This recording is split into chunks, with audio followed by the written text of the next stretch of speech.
Sir मुझे ये बताइएगा, सैलाब मुतासरीन की मदद के लिए आप यकीनी बात है कि बहुत आसान इकदाम है।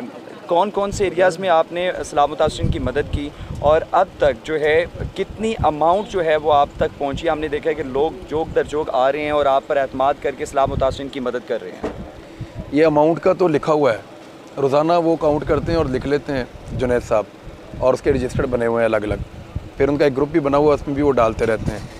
तो मुझे ज़ुबानी तो नहीं आइडिया, लेकिन लोगों ने काफ़ी एतमाद किया है और बहुत ज़्यादा अमाउंट्स उन्होंने हमें दी हैं। राउंड अबाउट फिगर लोग मिलियन में भी पैसे दे जाते हैं, कोई 1 मिलियन दे जाता है, कोई $500,000 दे जाता है, तो ऐसे लोग देते हैं पैसे जी। और जो लोग कोई 5,000, कोई 2,000, कोई 100 रुपया, कोई 500 रुपया, ऐसे भी लोग देते हैं जी। तो हर एक की अपनी कैपेसिटी है, उसके मुताबिक। बच्चे बहुत ज़्यादा अपने वालिदैन को लेकर आते हैं।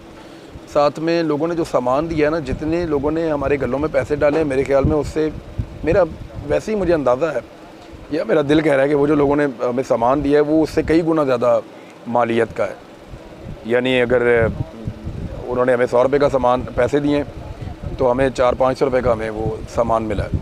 सही। तो ये ज़्यादा कीमती और ज़्यादा बेहतर है। तो कौन कौन से एरियाज़ में अभी तक आप जा चुके हैं? पूरे पाकिस्तान में जहाँ जहाँ सैलाब है, हर जगह पे हमने, मैं यानी 3 सूबों में गया हूँ, मैं चौथे सूबे में मैंने सामान भेजा है। जहाँ जहाँ सैलाब आया हर जगह पे हम सामान भिजवा रहे हैं।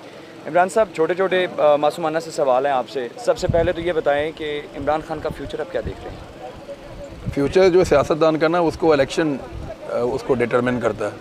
सही। इलेक्शन हो जाएगा तो तब पता चलेगा कि इमरान खान का फ्यूचर क्या है। आप इलेक्शन को कब देख रहे हैं? इलेक्शन कब होंगे? ये इमरान खान पे डिपेंड करता है कि वो इलेक्शन कब लड़ना चाहता है। ये आप बहुत बड़ी बात करें। इमरान खान कैसे तय कर सकता है? इलेक्शन कमीशन किस लिए बैठा है? स्ट्रीट पावर तो उसके पास है ना। कैसे? स्ट्रीट पावर किसके पास है पाकिस्तान में? किसके पास है स्ट्रीट पावर? आप मुझे बताएं। आप बता देना। नहीं, स्ट्रीट पावर पाकिस्तान में सारी की सारी शेख रशीद के पास है। अच्छा अच्छा। अब वो तय करेगा कि कब इलेक्शन होगा। सही। शेख रशीद साहब ने कहा है कि 25 सितंबर जो है ये आखिरी जो है वो कोशिश होगी। इसके बाद जूडो कराटे जो होंगे ना, वो सड़कों पर होंगे। शेख साहब कह रहे हैं तो मान लेना चाहिए। आप शेख साहब की हर बात से इत्तफाक करते हैं? कभी इत्तफाक कभी इख्तलाफ। सही। कौन सी ऐसी बात है जिससे आपने इख्तलाफ किया है? बहुत सारी है। अच्छा, इमरान भाई मुझे ये बताइएगा कि अब जो है इमरान खान के आर्मी चीफ के साथ राब्ते हो रहे हैं, क्या समझते हैं ये राब्ते बहुत पहले हो जाना चाहिए थे? इंडियन आर्मी चीफ से नहीं हो रहा, पाकिस्तान का आर्मी चीफ है, मेरे से भी रब्ता कर सकता है, आपसे भी, किसी से भी कर सकता है, जैसे दिल करे बात करे। लेकिन ये बताएं कि जब आर्मी चीफ ने पहले जब एक्सटेंशन दी थी, एक्सटेंशन देने के बाद जो है आर्मी चीफ पर काफ़ी ज़्यादा तनकीद की गई थी, उसके बाद ये जो राब्ते अब लेंगे तो फिर होगी तनकीद। पक्की बात कर रहे हैं? सारे करेंगे। आपको नहीं लगता अभी जब इमरान खान ने सिर्फ इतना, उसने कहा नहीं था एक्सटेंशन देने का, कामरान खान ने उनके मुंह में अपनी बात डाली थी। उन्होंने कहा था इसका ये हल हो सकता है कि बजाय इसके कि आप चोरों डाकुओं से आर्मी चीफ का इंतखाब करवाएं, इससे बेहतर है कि आप इलेक्शन करवा के उसके बाद जो हुकूमत है उससे कहें कि वो आर्मी चीफ मुंतखब करें या उसको ला के सेलेक्ट करें और ला के आर्मी चीफ को लगाएं, जिसको भी लगाना हो चाहे यही आ जाएँ। तो उसको एक एक्सटेंशन की नज़र से देखा गया। जब देखा गया तो आपने देखा नहीं कितनी तनकीद हुई। सही। मुझे ये बताइएगा, यकीनी बात है कि काफ़ी ज़्यादा तनकीद हुई, क्रिटिसाइज़ किया गया। अब मुस्तकबिल में अब हमने देखा है कि जहाँ पर इमरान खान के राब्ते हो रहे हैं वहाँ पर PDM जो है वो पंजाब की हुकूमत गिराने के लिए काफ़ी मुतहरिक हो चुकी है। आपकी नज़र के मुताबिक क्या पंजाब हुकूमत के जो तख्ता है वो पलटेगा? डिपेंड ऑन परवेज़ इलाही। सही। हाँ। आपके मुताबिक परवेज़ इलाही और चौधरी शुजात की जो सियासत है, क्या वो समझते हैं कि सिर्फ पंजाब की जो पंजाब का वज़ीर आला बनने के लिए, सूबे की वज़ारत संभालने के लिए, सूबे का ओहदा संभालने के लिए सिर्फ की थी, या इमरान खान के साथ मुखलिसाना तौर पर आगे चलेंगे? देखें, उन्होंने नेपी वाला बयान दिया था ना, आपको याद है, वो उनका असल बयान वो था। उसके बाद वो मजबूर हो गए, जो लोगों ने उनके साथ किया और उनके बेटे ने उनको मजबूर किया। वज़ारत आला उनको उधर भी मिल रही थी, इधर भी मिल रही थी, उन्होंने इधर बड़ी ले ली है। लेकिन पंजाब की हुकूमत कभी नहीं गिरेगी जब तक परवेज़ इलाही नहीं चाहेंगे। आप ये समझते हैं कि इमरान खान डील नहीं करेगा? नहीं, डील करने की ज़रूरत नहीं है। अगर आपके पास सारा कुछ है तो आपको डील करने की क्या ज़रूरत है? तो डील तो अभी भी हो रही है ना। नहीं, आप डील किसे कहते हैं? मैं ये बात कर रहा हूँ कि अगर आर्मी चीफ के साथ राब्ते हो रहे हैं तो यकीनी बात है कुछ ना कुछ ऐसे निकात होंगे जिनके ऊपर जो है वो मामला तय होगा। आपके मुताबिक मैं सिर्फ आपकी राय लेना चाह रहा हूँ कि अगर जिस तरह के अभी जो है राब्ते किए जा रहे हैं, आर्मी चीफ मिल रहा है, इमरान खान साहब ने यकीनी बात है कि आर्मी चीफ को भी तनकीद का निशाना बनाया और मुख्तलिफ जो पाकिस्तान तहरीक इंसाफ के रहनुमा हैं उन्होंने भी तनकीद का निशाना बनाया। तो अब ये जो राब्ते हैं, राब्तों का मकसद भी तो है ना। राब्तों का मकसद है पाकिस्तान को आगे नहीं बढ़ाना, इलेक्शन नहीं करवाने पाकिस्तान में। ये जो पाकिस्तान के अंदर घुटन वाला माहौल पैदा कर दिया, इम्पोर्टेड हुकूमत बना के पाकिस्तान का पट्टा बैठा दिया इकॉनमी का, हर चीज़ तबाह बर्बाद कर दी, उसको वापस ठीक नहीं करना। वो तो कहते 3.5 साल की ये जो इमरान खान साहब की मेहनत है उसके बाद ये हालात पेश आए हैं। आपको क्या लगता है? मैं तो आपसे सवाल कर रहा हूँ ना, मेरे मुताबिक तो यकीनी बात है कि इस टाइम जो कंडीशन चल रही है, इस टाइम कंडीशन ये चल रही है कि इकोनॉमी के बुरे हालात हैं, लेकिन जो मौजूदा हुकूमत है वो ये बात कर रही है। एक मिनट जी जी। आप क्योंकि जर्नलिस्ट हैं, आपने मार्च की, फरवरी की जो रिपोर्ट्स थी इंटरनेशनल मीडिया की इकॉनमी की पाकिस्तान से रिलेटेड, उनको पढ़ा था? जी जी बिल्कुल पढ़ा था, और लास्ट इंटरव्यू में हमने इसी चीज़ के ऊपर डिस्कस किया था, जिसके ऊपर जो है काफ़ी ज़्यादा क्रिटिसाइज भी किया गया था। हम खुद गवर्नमेंट के ऊपर, यकीनी बात है कोई भी गवर्नमेंट हो नहीं, उस वक्त जो गवर्नमेंट थी उसके आपने आउटलुक्स और जो IMF की रिपोर्ट्स थी, जो बाकी इदारों की, वर्ल्ड बैंक की रिपोर्ट्स थी, जो वॉल स्ट्रीट जर्नल ने लिखा था, जो बाकी सब ने इसके बारे में लिखा था, उसको अभी जो रिपोर्ट्स आ रही हैं उनके साथ आप कंपेयर कर लें, आपको पता चल जाएगा कसूर किसका है। मिफ्ता इस्माइल साहब तो कहते हैं कि IMF के साथ जो किया गया था मुआहिदा, उससे हटे हैं पाकिस्तान तहरीक इंसाफ, जिसकी वजह से आज ये मामलात पेश आए हैं। ठीक कहते हैं, वो मान लें उनकी बात आप। सही।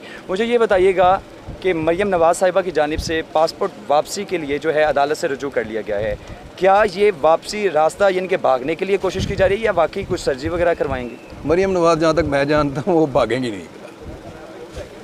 पक्के यकीन के साथ कह रहे हैं? अरे मुझे नहीं लगता भागेंगी, भागने वाले भाग गए हैं। अच्छा, मुझे ये बताइएगा कि साथ साथ नवाज शरीफ की पाकिस्तान में वापसी के लिए काफ़ी ज़्यादा बातें की जा रही हैं, चहमगोइयाँ हो रही हैं कि मियां मोहम्मद नवाज शरीफ साहब आएंगे, सियासत का पलड़ा जो है वो एक दफ़ा फिर पाकिस्तान मुस्लिम लीग नून की तरफ लाएंगे। क्या कहते हैं, क्या नवाज शरीफ साहब पाकिस्तान आएंगे? आना चाहिए, मियाँ साहब को आकर जवाब देना चाहिए उन तमाम सवालों का जो उनके बारे में उठाए गए हैं। और मरियम नवाज़ साहिबा के बारे में जो लोग कह रहे हैं ना भाग जाएंगे, अब वजह कोई नहीं है भागने की। पाकिस्तान में उनकी हुकूमत है, वो क्यों भागेंगे? वो तो सिर्फ पाकिस्तान में हुकूमत है, लेकिन अगर सूबों की बात करें तो सूबों में तो पाकिस्तान तहरीक इंसाफ ने अपना, तो सूबे कुछ भी ऐसा नहीं कर रहे उनके खिलाफ। सही। इमरान साहब मुझे ये बताइएगा कि शहबाज गिल साहब के अगर केस के हवाले से बात की जाए तो शहबाज गिल साहब को अब ज़मानत मिल गई है, क्या आप समझते हैं कि शहबाज गिल साहब अब वापस उसी पुरजोश तरीके के साथ इदारों के ख़िलाफ़ बात करेंगे, या जिस तरह उनके ऊपर इल्ज़ामात लगाए गए हैं उस तरह बात करेंगे? आप मुझे कोई एक जुमला बताएं जो शहबाज गिल ने उस रात को, जो एक जुमला उसके मुँह से निकला था, उसके अलावा कोई एक जुमला बताएं जहाँ उसने इदारों को ललकारा हो या कोई बदतमीज़ी की हो। यानी कि आपके मुताबिक वो एक गलती थी? वहाँ पे एक लिमिट क्रॉस हो गई थी, और ये लिमिट शहबाज गिल पहला आदमी नहीं है जिसने क्रॉस की थी। 1000 दफ़ा इस लिमिट से बहुत आगे से मौलाना फजल रहमान साहब वापस होकर आए हैं। मरियम नवाज़ इससे ज़्यादा लंबी छलांगें मारती रही हैं। ये सारे लोग इससे ज़्यादा बदतमीज़ी करते रहे हैं। अगर इन सब को सज़ा नहीं हुई तो फिर शहबाज गिल के साथ ज़्यादती हुई है। सही। इमरान साहब, लास्ट पे मैं आपसे बहुत ही, मेरे मुताबिक बहुत ही आम सवाल है कि जिस तरह के हमारी जो मौजूदा हुकूमत है दहशत गर्दी के मुकदमात दर्ज कर लेती हैं, हमारे मुआशरे में दहशत गर्दी का जब दहशत गर्दी की एक्ट लगती है तो वो एक बहुत बड़ी दफ़ा होती है, और लोगों में खौफ होता है कि यार दहशत गर्दी की एक्ट लग गई है, ये दहशत गर्द है। तो इस तरह के दहशत गर्दी की एक्ट्स लगा देने से क्या हमारे मुआशरे पर क्या असर पड़ेगा? दहशत गर्दी का जो एक्ट है ना, उसकी वक़्त ख़त्म हो जाएगी। आपके मुताबिक क्या इस तरह की एक्ट्स का इस्तेमाल हर सियासतदान पर करना चाहिए? हमने देखा है जावेद लतीफ़ के ऊपर भी इल्ज़ाम लगा, उन्होंने खप्पे का लफ्ज़ बोला था, शायद आपको याद होगा। उन्होंने कहा था मरियम नवाज़ को कुछ हुआ तो हम फिर कभी पाकिस्तान खप्पे का नारा नहीं लगाएंगे। जी। आसिफ अली जरदारी ने वो गलत किया था। जी, ये उन्होंने कहा था। सही। तो इसके ऊपर उनके ऊपर गद्दारी का वो मुकदमा दर्ज हो गया था, और फिर वो बाद में जेल में भी रहे। हाँ, उनके ऊपर हुआ था और वो जेल में भी रहे थे। जी। यानी कि अब आपके मुताबिक क्या इस तरह के दहशत गर्दी की एक्ट्स जो इमरान खान के ख़िलाफ़ जो है वो दर्ज की गई हैं? नहीं, दहशत गर्दी का नहीं हुआ था उसके ऊपर। अभी ये इंसिडेंट जावेद लतीफ़ का मुकदमा याद है आपको? क्या था? जी जी बिल्कुल। क्या था? जावेद लतीफ़ के खिलाफ जब इल्ज़ाम लगाया गया तो ATC अदालत में भी उन्हें पेश किया गया था, जिसके ऊपर जो है दहशतगर्दी की दफ़ात लगाने का कहा गया था, लेकिन लगी नहीं थी। नहीं लगी थी, ये मैं आपको कह रहा हूँ। लगी नहीं थी, दहशतगर्दी ATC की अदालत में पेश किया गया दहशतगर्दी का था। जो वो है ना कानून, उसका मजाक पाकिस्तान में बनाया गया बदकिस्मती से, और हर एक के ऊपर ये लगा देते हैं। यानी एक स्टेटमेंट देने वाला दहशतगर्द कैसे हो सकता है? ये तो नहीं हो सकता। पाकिस्तान। जी मुअज़्ज़ज़ नाज़रीन इकराम, आपने इमरान रियाज़ खान साहब के ख़यालात जाने, और आप मेरे अक़ब में भी देख सकते हैं कि काफ़ी ज़्यादा मिक़दार में लोगों ने यहाँ पर इमदादी सामान बेचा है। लोग कैश की सूरत में भी यहाँ पर अपना सामान बेच रहे हैं, और हम कल इंशाअल्लाह इमरान रियाज़ खान साहब के साथ इस्लामाबाद की तरफ मूव करेंगे, और वहाँ पर भी मुझे बड़ी उम्मीद है कि ग़यूर पाकिस्तानी बढ़ चढ़ कर इस सवाब के काम में हिस्सा लेंगे। अपना और अपने कुर्ब जवार में गुरबा का, सैलाब ज़दगान का बहुत सारा ख्याल रखें। हमें इजाज़त दीजिए, अपना ख्याल रखिए। अल्लाह निगहबान।